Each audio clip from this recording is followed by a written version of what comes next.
आज मी तुमच्यासाठी घेऊन आले आहे समोसा रेसिपी। अर्धा किलो मी आलू घेतले आहे। आलू उकडून घेऊ।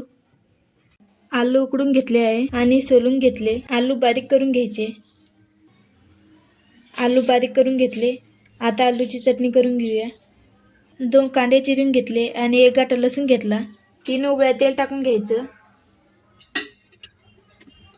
तेल तापेपर्यंत आता लसूण कुटून घेऊया।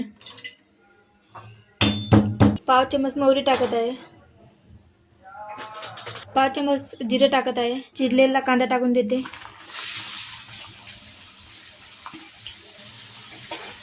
कांदा चांगला तळून घ्यायचा। कांदा तळला आहे। त्यात आता आपण लसूण टाकूया। लसूण चांगला तळून घ्यायचा। 1 चम्मच मी धनिया पावडर टाकत आहे आणि 1 चम्मच मी अंबारी मसाला टाकत आहे। 1 चम्मच मिरची पावडर टाकायची आणि 5 चम्मच हळद टाकून द्यायची। चांगला तळून घ्यायचा। आता आलू टाकून देऊ। वरून थोडा गरम मसाला टाकून द्यायचा। आलू चांगले परतून घ्यायचे। कोथिंबीर टाकून घ्यायचं। चवीनुसार मीठ टाकून घ्यायचं। चटणी चांगली परतून घ्यायची। 2 ते 3 मिनिटं चटणी चांगली वाफेवर होऊ द्यायची। चटणी तयार झाली आहे। आता आलू चटणी थंडी होईपर्यंत मैद्याचं पीठ भिजवून घेऊ। 1 वाटी मैदा चाळून घ्यायचा। चिमूटभर ओवा टाकून घेते। थोडंसं मीठ टाकून घ्यायचं। आता मैदा भिजून घ्यायचा। आता 5 मिनिटं मैदा मुरू द्यायचा। समोसे तयार करून घेऊ। उंडा लाटून घेते। पोळीसारखा उंडा लाटून घ्यायचा। पोळीचे 2 भाग करून घ्यायचे।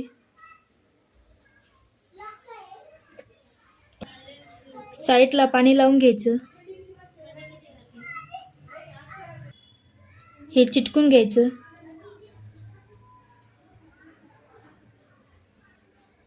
आणि असं हातावर घ्यायचं। आता समोस्यामध्ये चटणी भरून घ्यायची। हे बघा चटणी भरून घेतली आहे। आता कोपऱ्यांना पाणी लावून घ्यायचं आणि आता हे चिपकून घ्यायचं।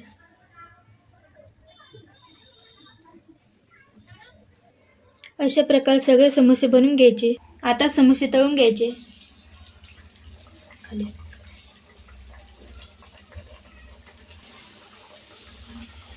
कमी गॅसवर समोसे तळू द्यायचे। समोस्याला गुलाबी रंग येऊ तळू द्यायचे। हे बघा गुलाबी रंग आलेला आहे। हे बघा आपले समोसे तयार झालेले आहे।